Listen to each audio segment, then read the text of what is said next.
Good morning. It's Wednesday, November 4th, 2020. Election day is come and gone. We have a lot to unpack. Obviously, we don't know the results of everything yet, but we do know the results of Arizona. And, we've turned to a blue state for the first time that I can remember. And what do you think that means as a small business owner? Well, some of the bigger things that I want to focus on, other than just the change of the guards on the Senate, is definitely the propositions. Anything that's got anything to do with taxes passed, and one of the big ones was the 208. I'm all for teachers, but we're talking about going from a 4.5 to an additional 3.5, bringing us to an 8% of taxable rate for small business that's bringing in over $250,000 for somebody that's filing that through their individual taxes, or if you're married, $500,000, which in the world of small business is pretty darn common if you're a successful business.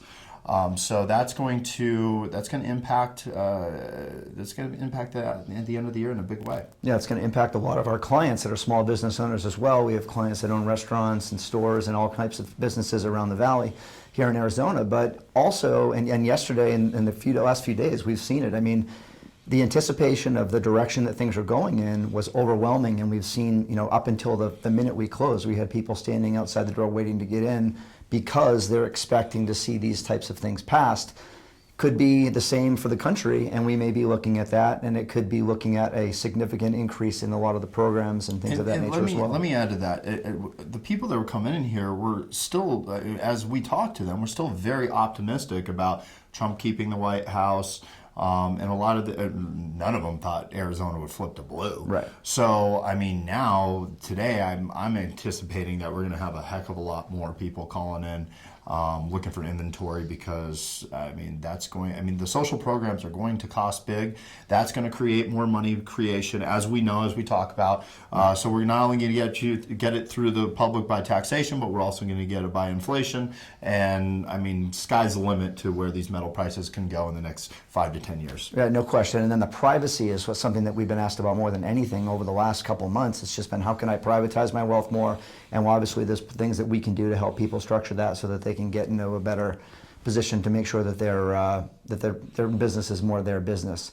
Okay, one last point that I would like to bring up is if the Democrats take the Congress, the Senate, also the White House, there's unchecked government spending at that point in time. And they have a very large agenda. I mean, we're talking the Green Deal, we're talking, putting an end to fracking.